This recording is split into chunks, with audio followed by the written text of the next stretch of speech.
friends, hope you all are fine. Today we are going to start our chapter number 3 of class 12th Sociology, book number 2, and the name of chapter is Change and Development in the Rural Society. Basically, in this chapter we will study about the changes which came in the rural society after the modernization or after the Green Revolution, or the various initiatives taken by the central government as well as state government, and how the society get modernized in the rural areas. We will see all of the following things in this chapter. India primarily has a rural culture, as we know that majority of our population is dependent on agriculture sector, and the main source of livelihood is also agriculture sector, and they follow the rural culture. Generally, it is seen as the patriarchy mentality went through in the society in the rural areas. The male dominates, and the female just generally perform the duties of domestic chores. The area is known as the land of village. India is the land of village. More than 6,50,000 villages are in our country. Agriculture is the backbone of our economy, as majority of population after independence depend upon the agriculture. Before independence also, and even till day also, the majority of the population depends upon the agriculture for livelihood, directly or indirectly. Agriculture is a way of life for farmers in addition to being their profession. As we know that agriculture work as the profession for the farmers in rural area. They earn in their source of income from the agriculture. The nation is diverse yet united. We know that India is a diverse country. There is the existence of numerous types of customs, tradition, beliefs, norms, and even religion also. Different region and state have different feature. हर राज्य का अलग feature है हमारे देश में. हर राज्य में क्लाइमेट अलग है, फसलें अलग हैं, way of pattern of doing agriculture अलग है. Rajasthan is vibrant, famous for coloured cloth. Spicy food के लिए राजस्थान फेमस है, तो वहीं पंजाब फर्टाइल लैंड के लिए फेमस है. Agriculture land is the single most important resource and form of property in rural society. तो जनरली रूरल सोसाइटी में प्रॉपर्टी जो देखी जाती है वो ज़मीन से देखी जाती है कि कितनी ज़मीन है थर पे और कितनी खेती है, या ऐसे बोला जाता है. But it is not equally distributed. पर रूरल एरिया में हर किसी के पास एग्रीकल्चर लैंड सेम नहीं है. किसी के पास कम है तो किसी के पास ज़्यादा है. Among people living in particular village, हर गांव के अंदर भी यही है पैटर्न, आपको कम ज़्यादा का दिखाई देगा हर रीजन में भी. Not does everyone have access to land, और कुछ लोग तो ऐसे भी हैं जिनके पास ज़मीन ही नहीं है. तो हर तरह का व्यक्ति रूरल एरियाज़ में रहता है, और जिनके पास ज़मीन नहीं है उनको बोला जाता है लैंडलेस, लेबर कह देते हैं, क्योंकि वो जनरली दूसरों के खेतों पे मजदूरी करते हैं. The term agrarian structure is often use to refer to the structure of distribution of land holding. तो एग्रीगेरियन स्ट्रक्चर का मतलब होता है कि डिस्ट्रीब्यूशन, किसके पास कितनी ज़मीन है या स्ट्रक्चर कैसा है. Generally before independence there was 3 type of land revenue system was introduced by Britishers like in 1793. ये परमानेंट लैंड सेटलमेंट सिस्टम जिसके अंदर ज़मींदारा था, है ना, लॉर्ड कॉर्नवालिस ने शुरू किया था. और रैयतवारी, महलवारी, ये भी 2 सिस्टम थे. But today after the land reform these things does not exist, है ना. Now the land actual belongs to the tiller, because in land reform government have done land ceiling and abolition of intermediaries. तो most of the agricultural labourers are daily wages worker, casual worker होते हैं ये लोग, and do not have work available throughout the year. अब देखो agriculture जो है वो सीजनल काम है, तो जब सीजनल काम है तो फिर उसमें थ्रू आउट द ईयर तो काम अवेलेबल हो ही नहीं सकता. इसी को ही बोलते हैं हम अंडर एम्प्लॉयमेंट. अच्छा, फिर एग्रीकल्चर में एक प्रॉब्लम और भी है, डिसगाइज्ड अनएम्प्लॉयमेंट भी बहुत है. Agrarian society therefore can be understand in term of its class structure in rural. तो अगर आपको एग्रेरियन सोसाइटी को समझना है तो आप क्लास स्ट्रक्चर को समझना पड़ेगा हमें. इन रूरल एरियाज़ में कास्ट और क्लास के बीच में कॉम्प्लेक्स रिलेशनशिप होती है. जनरली हमने मेनली देखा गया है कि रूरल एरियाज़ में जो ज़मीन होती है अधिकतर में अपर कास्ट वाले ही होल्ड करते हैं. हालांकि I am not saying that कि किसी के पास अधिकार नहीं है. इवन 1978 तक तो right to property was the fundamental right. फिर 44th अमेंडमेंट एक्ट 1978 से इसको फंडामेंटल राइट की सूची से निकाल के आर्टिकल 31 से निकाल के लीगल राइट बनाया. In each region there are usually just 1 or 2 major land owing caste. तो हर रीजन में 1-2 कास्ट होती हैं जिनके पास ज़मीनें ज़्यादा होल्ड होती हैं. Who are also numerically very important. Such group were termed by the sociologist M.N. Srinivasan ji के द्वारा ऐसी कम्युनिटी को क्या कहा गया है, डोमिनेंट क्लास. ठीक है ना। तो मतलब एक दो कास्ट कम्युनिटी या एक दो कास्ट के लोगों के पास ही सारी प्रॉपर्टी होल्ड होती है एक पर्टिकुलर रीजन में, और उन्हीं को ही बोला जाता है डोमिनेंट क्लास, जो डोमिनेट करती है बाकी लोगों के पास, बाकी लोगों के ऊपर जिनके पास ज़मीनें कम है। The colonial period, it is critical to understand how much this agrarian structure has changed over time from the pre-colonial to the colonial to the post independence period। देखिए कॉलोनियल पीरियड के दौरान जो एग्रेरियन स्ट्रक्चर था उसमें परिवर्तन आया, जैसे हमारा पैटर्न भी बदला खेती का, हमसे फूड क्रॉप की जगह कैश क्रॉप उगवाते थे वो, या फिर अपने जो रॉ मटेरियल उनको चाहिए होता था, जो फैक्ट्रीज उन्होंने ब्रिटेन में सेटअप करी थी मेनली, हमसे वो क्रॉप्स उगवाई जाती थी। In the pro colonial colonial का मतलब भी आप समझ लीजिए, एक होता है कॉलोनी, एक होता है कॉलोनियल, एक होता है कॉलोनियलिज्म। कॉलोनी किसको बोलते हैं? जिस देश पे राज हो रहा है। कॉलोनियल जो राज कर रहा है, एंड इस प्रोसेस को बोला जाता है colonialism. In the pre colonial era the dominant caste were likely also the cultivating caste but they were not the actual land owners. तो देखो ज़मीन के ऊपर डोमिनेट तो करते थे मत, और वही खेती करते थे, पर ओनर वो नहीं होते थे। ओनर जनरली ज़मींदार होता था या फिर कोई और व्यक्ति होता था। एक्चुअल में ज़मीन पे खेती कोई कर रहा है पर उसका फ़ायदा कोई और उठा रहा है। सिस्टम ऑफ ज़मींदारा, अब हमारे यहाँ आपको पता है permanent land settlement system introduce हुआ था, जिसके अंदर क्या था कि ब्रिटिशर्स ने एक ज़मींदार को अपॉइंट किया जिसकी जिम्मेदारी होती थी लगान कलेक्ट करना, और वो तय डेट पे लगान किसको जमा करता था? ब्रिटिशर्स को। और if he or she fails to deposit then their property is attached by the Britishers. They had to receive a sizeable portion of the harvest from the peasant or cultivator who work the land. तो ज़मींदार को generally खेती, अगर मान लो ज़मींदार की ज़मीन लेके बो रहे हैं तो फिर फसलों का हिस्सा जाता था, नहीं तो फिर लगान दिया करते थे लोग अगर उनके पास ज़मीन है। These regional zamindar were in charge when the British colonized much of India।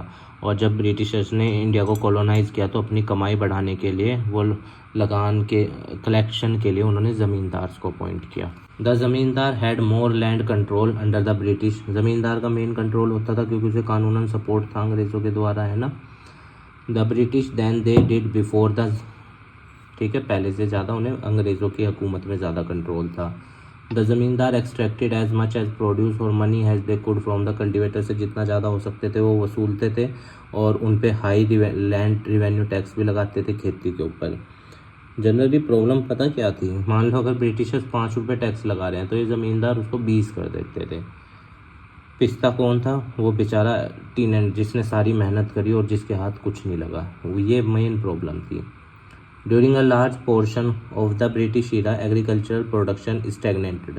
जब अंग्रेज़ हमारे यहाँ थे तो खेती में कोई तरक्की नहीं हुई, और इवन अगर आप देखो 1950 से लेके 2012 तक लगभग, या कोई ज़्यादा प्रोग्रेस नहीं हुई, 3% से ग्रो कर रही थी बस एग्रीकल्चर। और एक टाइम तो 2014 के से बाद ऐसा भी था कि लेस देन 1% भी थी। तो कहने का मतलब क्या है कि एग्रीकल्चर पे जनरली, हालांकि गवर्नमेंट ध्यान देती भी है, पर फिर भी बहुत ज़्यादा ज़रूरत है इंडियन एग्रीकल्चर को इम्प्रूव करने की, फंडिंग को पंप करने की, because agriculture is a risky business ना।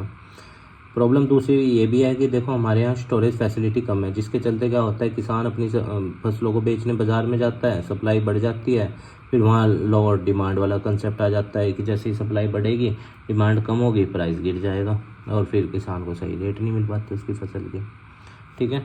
पर धीरे धीरे आज़ादी के बाद ज़मींदारा को ख़त्म किया गया हमारे यहाँ लैंड रिफॉर्म्स के ज़रिए, ठीक है। उसमें लैंड रिफॉर्म के अंदर लैंड सीलिंग करी गई। लैंड सीलिंग में क्या होता है, मैक्सिमम लिमिट तय कर दी लैंड की जो एक व्यक्ति होल्ड कर सकता है। अब रियोतवारी सिस्टम देखते हैं।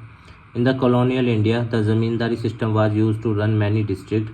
The ryotwari system of land settlement was use in other region directly ruled by the Britishers. तो मेनली रैयतवारी सिस्टम उन इलाकों में शुरू किया गया जहाँ पे डायरेक्टली ब्रिटिशर्स का कंट्रोल था। In this system the tax was paid by, वो जो खेती करता था वो टैक्स देता था जो भी उसके ऊपर लगता था ज़मींदार के द्वारा। The colonial government dealt directly with the land owner or farmer rather than going through the overlords which reduce the tax burden and increase the incentives for cultivators to invest in agriculture। तो ryotwari system में generally क्या होता था, जैसे मैंने ज़मींदार में आपको बताया ना कि ज़मींदार की जिम्मेदारी होती थी लैंड से किसानों से लगान इकट्ठा करना और फिर तय डेट पे जमा कर देना। रैयतवाड़ी सिस्टम में क्या होता था, जो ब्रिटिशर्स थे वो डायरेक्ट डील करते थे फार्मर से या लैंड ओनर से, डायरेक्ट कलेक्ट करते थे। इसमें फ़ायदा ये भी था कि उनको भी पता रहता था कि कितना देना है कितना नहीं देना है ना, और इसके और दूसरा ये भी था कि ब्रिटिशर्स भी इसके ज़रिए एग्रीकल्चर में इन्वेस्टमेंट करते थे।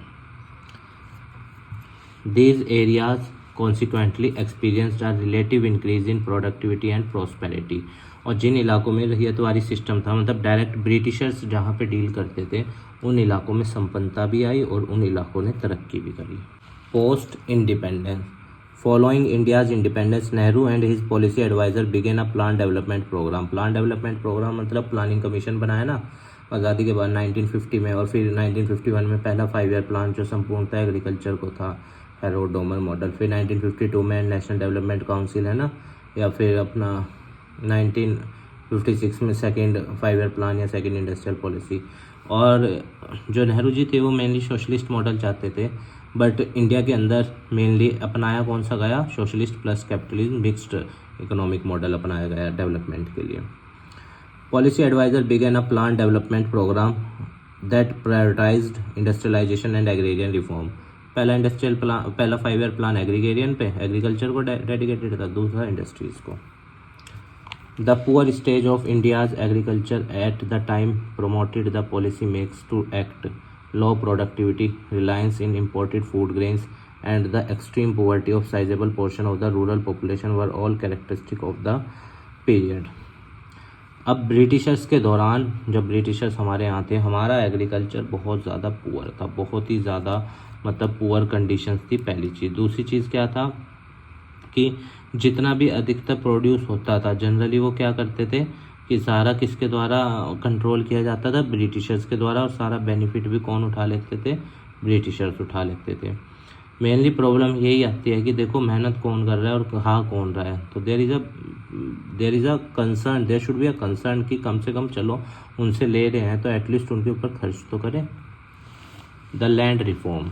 तो फिर भारत सरकार ने आज़ादी के बाद क्या लेके आए, लैंड रिफॉर्म लेके आए, जिससे इंडिया के एग्रीकल्चर स्ट्रक्चर को बदलने की कोशिश करी गई। These changes were intended to be made by number of land reforms laws that were passed between the 1950s and the 1970s both nationally and in the state. तो basically land reform जो थे वो पूरे state के, मतलब पूरे India के अंदर राज्य वाइज, राज्य गवर्नमेंट के द्वारा भी किए गए। जैसे 2 राज्य मोस्ट सक्सेसफुल रहे इन लैंड रिफॉर्म्स को इम्प्लीमेंट करने में, आप लिख भी लीजिएगा, केरला एंड वेस्ट बंगाल। बाकी राज्यों के अंदर जनरली गवर्नमेंट का इतना सपोर्ट नहीं था, स्टेट गवर्नमेंट का, या फिर और इश्यूज़, या फिर बहुत सारे राज्यों में लैंडलॉर्ड्स ने या ज़मींदार्स ने इस लैंड रिफॉर्म के लूप होल्स का फ़ायदा उठा के इतना डिले या कोर्ट से स्टे वो सब चीज़ें कर ली थी। बट केरला और वेस्ट बंगाल राज्य की सरकार कमिटेड थी, वहाँ पे सक्सेसफुल रहे। The abolition of the zamindari system was eliminated the layer of the middle man. बिचौलिए ख़त्म हुए ज़मीन, इस लैंड रिफॉर्म के ज़रिए ज़मींदारा सिस्टम को ख़त्म करने के बाद मिडिल मैन, जो कल्टीवेटर और सरकार के बीच का जो बिचौलिया होता था, उसको ख़त्म करा गया और डायरेक्ट 200 लाख टीनेंट, मतलब 2 करोड़ टीनेंट डायरेक्ट सरकार से मतलब लिंक हुए इसके अंदर, आप कह सकते हैं। Of course there was resistance to this, but इसमें रोक भी लगाई गई, मतलब अड़चने भी डाली गई, पर एट लास्ट ये लागू हुआ देश के अंदर। It strengthened local and level position of the actual land owners and cultivators की एक्चुअल में स्थिति इम्प्रूव हुई इसके ज़रिए। ठीक है। टीनेंसी अबॉलिशन, टीनेंसी मतलब कि जो जैसे ज़मीन जो पट्टे पे लेके ज़मीन को बोते थे वो सब चीज़ें ख़त्म की गई। जो एक्चुअल ज़मीन को बोता आ रहा है कई साल से वो उसको ही दे दी गई ज़मीन। Tenancy abolition and regulation act were among the other significant land reform laws that were enacted. और ये जो एक्ट था ये गवर्नमेंट के द्वारा लागू किया गया ताकि जो एक्चुअल टीलर है वो उसको फ़ायदा मिल सके, उसका स्टैंडर्ड ऑफ लिविंग बढ़ सके और उसका सोशल स्टेटस भी बिल्डअप हो सके। The land ceiling act. अब लैंड सीलिंग का मतलब क्या होता है कि मैक्सिमम लिमिट लैंड की जो एक व्यक्ति होल्ड कर सकता है उसको बोलते हैं लैंड सीलिंग। तो made up the third major category land reform का था ये third major. These law placed a cap on the maximum amount of land जो एक परिवार होल्ड कर सकता है या एक इंडिविजुअल होल्ड कर सकता है। Regional variation in the ceiling can be attributed to the variation in type of lands it productivity and other similar variables. तो देखो हर जगह पे रीजनल वेरिएशन बहुत ज़्यादा है, तो हर जगह लैंड की जो लिमिट थी, लैंड सीलिंग थी, वो भी अलग अलग थी। क्योंकि देखिए कहीं पे क्या होता है, ज़मीन का एरिया बहुत बड़ा है पर नंबर ऑफ पॉपुलेशन कम है, तो वहाँ पे जनरली ज़्यादा रखी गई होगी, है ना। These act mandate that the state identify seize and distribute, मतलब ये राज्य सरकार की जिम्मेदारी होगी आइडेंटिफाई करना किस पे ज़मीन ज़्यादा है, सीज करना और फिर उसको बांटना, सरप्लस लैंड को उन लोगों के बीच में जिसके पास ज़मीनें नहीं है, हाउस होल्ड को, उन हाउस होल्ड्स को देना, ठीक है। रीडिस्ट्रीब्यूटिंग टू द लैंडलेस, मतलब उन लोगों को देना मेनली जिनके पास किस ज़मीन जायदाद नहीं है, ताकि वो भी सर्वाइवल के लिए कम से कम अपना सर्वाइवल तो कर सकें, अपनी लिविंग को कमा सकें। Drawbacks of land ceiling act की ड्रॉबैक्स क्या थी, जैसे वही बेनामी ट्रांसफ़र, कई केसों में जो टीनेंट्स थे एक्चुअल उन्हें गायब कर दिया गया, या फिर उनके नाम ज़मीन कर दी पर ज़मींदार ने कंट्रोल अपने ही पास रखा, है ना। या फिर परिवार में या लोगों के नाम ज़मीनें कर दी, जिनसे हम बेनामी ट्रांसफ़र वाला वो सिस्टम बोलते हैं। मोस्ट लैंड ओनर्स जो थे वर एबल, वो इससे बच गए, उन्होंने अपनी सरप्लस ज़मीन को क्या करा, बचा लिया। कैसे, some very large state were broken up, land owner manage to divide the land among relatives, रिश्तेदारों के नाम कर दी या नौकर के नाम कर दी, या फिर कुछ ऐसे लोगों के नाम कर दी कि जिनके नाम प्रॉपर्टी है पर उन्हें पता ही नहीं कि उनके नाम प्रॉपर्टी है, ज़मीन है। Which allowed them to keep control over the land, और जिसके चलते लैंड ज़मीन के ऊपर कंट्रोल किसका रहा, ज़मींदारों का ही रहा। In some places some rich farmer, actually उन्होंने क्या किया, अपनी वाइफ को डाइवोर्स किया but continue to live with them, और उनके साथ रहने लगे, in order to avoid the provision of the land ceiling act. भाई परिवार के नाम ही तो नहीं होनी चाहिए ना ज़मीन ज़्यादा, तो वाइफ को डाइवोर्स दे दिया और मतलब आधी ज़मीन उसके नाम कर दी होगी और उसको डाइवोर्स दे दिया, पर रह रहे साथ, कागज़ों पे डाइवोर्स दे दिया होगा। तो लैंड सीलिंग एक्ट से बच गए। Which allowed a separate share of unmarried women but not for wife, unmarried women के लिए इसमें प्रावधान अलग थे, तो देखिए, पर वो रह साथ रहे हैं। फिर 1960s में ग्रीन रेवोल्यूशन आया, HYV सीड, इससे हमारे देश में जो प्रोडक्टिविटी कम होती थी वो बहुत बढ़ गई। इसकी अपनी कमियां थी ग्रीन रेवोल्यूशन की, जैसे HYV सीड्स एक्सपेंसिव थे, पेस्ट अटैक का रिस्क था, है ना, वो सब चीज़ें थी, लो क्वालिटी फूड था, क्योंकि दवाइयों का फूड तो लो क्वालिटी होता है। The green revolution was a government programme of agricultural production के लिए गवर्नमेंट के द्वारा चलाया गया था। It was largely funded by international agencies that are based on HYV seeds के जो इंटरनेशनल एजेंसीज थी उन्होंने इसको फंड किया इंडिया के अंदर 1966-67। MS स्वामीनाथन, यहाँ लिख लेना आप। हाइब्रिड सीड्स थे या मिरेकल सीड भी बोला जाता है इनको। पेस्टिसाइड, फर्टिलाइजर्स का इनको बहुत ज़रूरत पड़ती थी और इरिगेशन की भी बहुत ज़रूरत थी, इन सीड्स को पानी की बहुत ज़रूरत पड़ती थी। Green revolution programmes were introduce mainly, starting में ये पैट, आप PAT याद रखना, पंजाब, आंध्रा, तमिलनाडु और बाद में पूरे इंडिया में। मेनली 2 क्रॉप इसमें कवर की गई थी, वीट, राइस, बाद में इसमें 2-3 क्रॉप्स और ऐड की गई। वीट, राइस तो थी, बाजरा, जवार और मेज, ठीक है। Green revolution programme were introduce only in the area that are assured irrigation, क्योंकि इसको इरिगेशन बहुत अच्छी चाहिए थी, तो ये उन्हीं इलाकों में लाया गया पहले जहाँ पे इरिगेशन फैसिलिटी बहुत अच्छी है, जैसे पंजाब, आंध्रा, तमिलनाडु, ठीक है। It was targeted mainly at the wheat and rice growing area को मेनली इसमें टारगेट किया गया पहले, जैसे पंजाब, UP, AP, है ना, आंध्र प्रदेश और Tamil Nadu. Received the first wave, पहली वेव में यहाँ पर सबसे ज़्यादा पंजाब, आंध्र प्रदेश और तमिलनाडु में था। Social transformation that were brought about a result of green revolution की वजह से समाज में क्या परिवर्तन आया।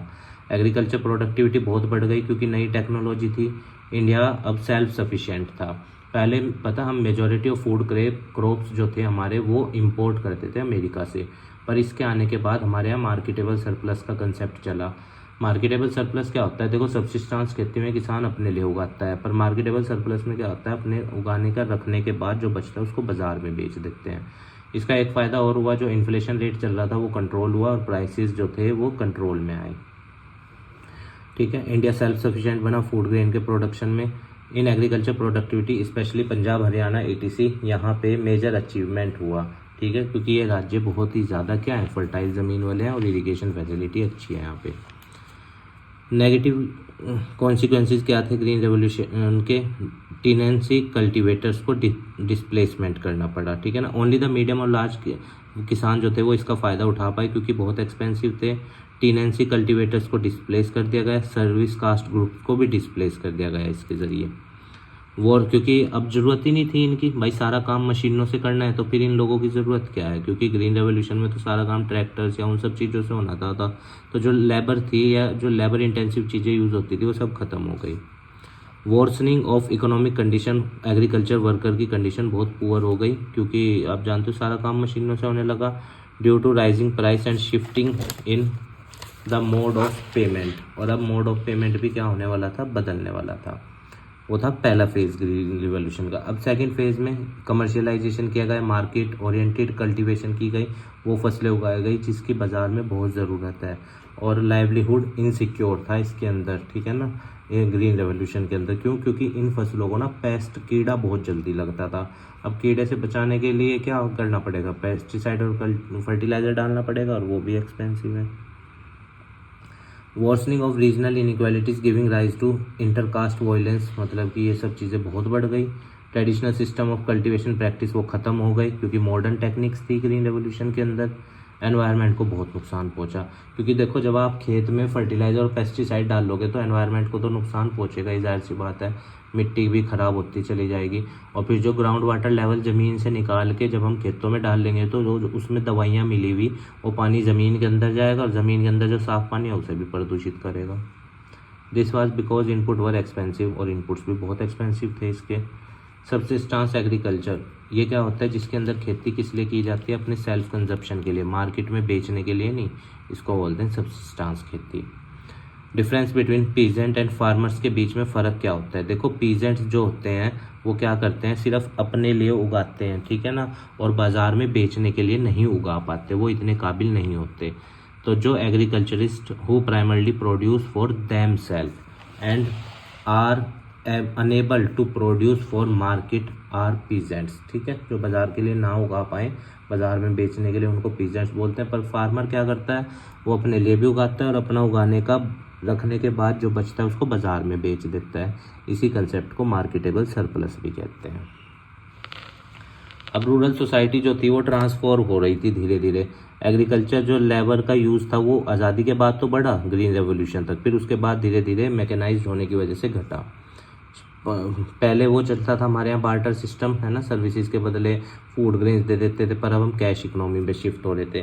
ट्रेडिशनल जो चीज़ें थी वर्कर्स के बीच बॉन्ड्स थे या फार्मर्स के बीच, वो सब ख़त्म होते जा रहे थे क्योंकि कमर्शियलाइजेशन आ रहा था बहुत ज़्यादा। और rise of class of free wages labour, इनकी ये जो मतलब कह सकते हो आप फ्री वेजेस लेबर इनको बोल सकते हैं, जो मेहनत करते हैं और जनरली उनको क्या होता है कि कम पेड़ या फिर आप कह सकते हो फसलें दे दी, इस तरह से चीज़ें। सर्कुलेशन ऑफ लेबर, अब देखो लेबर का सर्कुलेशन का मतलब क्या होता है, माइग्रेंट से। बहुत बार क्या होता है जब वर्क एक जगह अवेलेबल नहीं होता तो जो लेबर है, मजदूर लोग हैं, वो माइग्रेट करते हैं दूसरी जगहों पे।